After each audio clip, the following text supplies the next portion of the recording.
बहू ने सासू माँ को पिलाया नाली का पानी, बेटे ने माँ को घर से धक्के देकर बाहर निकाला। रात को आधा चम्मच भिगोकर क्या खाया माँ ने कि अगली सुबह बहू और बेटे के होश उड़ गए। किडनी हुई पूरी तरह साफ, बुढ़ापा हुआ फिर से जवान। ईश्वर के न्याय ने दोनों को बना दिया सड़क का भिखारी। 60 वर्ष की जानकी देवी उस हवेली में किसी नौकरानी से भी बदतर जीवन जी रही थी। उनके अपने इकलौते बेटे सुमित और उसकी अहंकार से भरी पत्नी मीनाक्षी ने उन्हें घर के सबसे अंधेरे कोने में डाल रखा था। जानकी देवी को पुरानी किडनी की बीमारी थी, जिसके कारण उनका स्वास्थ्य दिन प्रतिदिन गिरता जा रहा था। जब भी वे अपनी दवा के लिए 500 रुपये मांगती तो मीनाक्षी के तीखे शब्द उनके सीने में खंजर की तरह उतर जाते। अरे ओ बुढ़िया, जब देखो तब अपनी बीमारियों का रोना लेकर बैठ जाती हो। तुम्हारे इन इलाज के चक्कर में हमारा पूरा बैंक बैलेंस खाली हो रहा है। अगर मरने वाली हो तो चुपचाप जाकर कहीं मर जाओ। हमारी सुख शांति में बाधा क्यों डालती हो? सुमित वही खड़ा अपनी पत्नी की हाँ में हाँ मिला रहा था, जिसकी आंखों में अपनी जन्मदात्री के लिए रत्ती भर भी दया नहीं थी। एक दिन मीनाक्षी की क्रूरता ने सारी हदें पार कर दी। जब जानकी देवी ने गलती से रसोई में पीने का पानी, साफ पानी मांग लिया तो मीनाक्षी ने पास में रखे गंदे पानी का लोटा उठाया और उसे जानकी देवी के मुंह पर दे मारा। यही तुम्हारे नसीब का पानी है बुढ़िया, अब अगली बार अगर रसोई में कदम रखा तो जिंदा दफना दूंगी तुझे।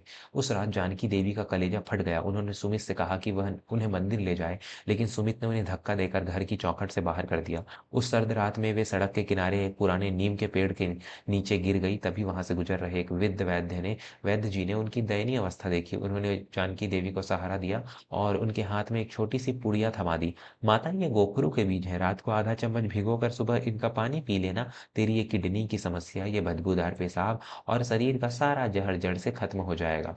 जानकी देवी ने उस वैद्य की बात मान ली। उन्होंने नियम से उन बीजों का सेवन किया। 7 दिनों के भीतर ही उनके शरीर में अद्भुत ऊर्जा का संचार होने लगा। उनकी किडनी का जहर धीरे धीरे बाहर निकलने लगा और उनका चेहरा एक नई चमक से भर गया। लेकिन नियति का न्याय तो अभी बाकी था। जानकी देवी ने अपनी उस पुड़िया में से कुछ बीज चुपके से अपनी पुरानी अलमारी के एक गुप्त खाने में रख दिए थे, जिसे मीनाक्षी ने ध्यान नहीं दिया था। कुछ दिनों बाद सुमित और मीनाक्षी को अचानक भयंकर किडनी इन्फेक्शन और यूरिन संबंधी समस्याओं ने घेर लिया। उनकी हालत इतनी बिगड़ गई कि शहर के बड़े बड़े डॉक्टर भी जवाब दे गए। वे दोनों बिस्तर पर तड़प रहे थे। उनके शरीर से असहनीय दुर्गंध आ रही थी। एक दिन जब वे घर पर अकेले थे और कोई भी उनकी देखभाल करने वाला नहीं था, तो उन्होंने देखा कि जानकी देवी वापस घर में दाखिल हुई। लेकिन आज वे वो लाचार बुढ़िया नहीं थी। उन्होंने आज रेशमी वस्त्र पहने थे, क्योंकि वे उसी वैद्य की सलाह से एक बहुत बड़े आयुर्वेदिक उद्योग की मालकिन बन चुकी थी।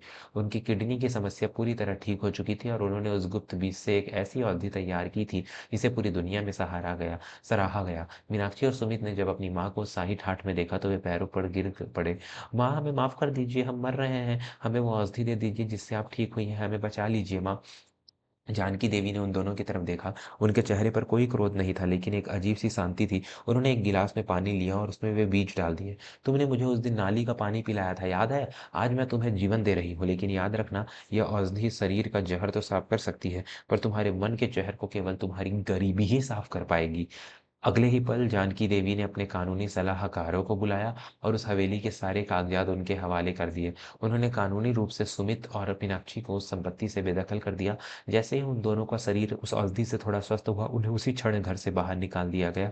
आज सुमित और मीनाक्षी शहर की उसी सड़क पर भीख मांग रहे हैं जहां उन्होंने कभी अपनी माँ को धक्के मारकर बाहर निकाला था। उनकी किडनी का दर्द तो ठीक हो गया था, लेकिन अपनी माँ को खोने और उस अकूत संपत्ति से हाथ धोने का पछतावा उन्हें पल-पल मार रहा है। अब उन्हें उनके पास पछतावे के अलावा कुछ नहीं, क्योंकि कर्मों का फल आज उनके सामने साक्षात खड़ा था।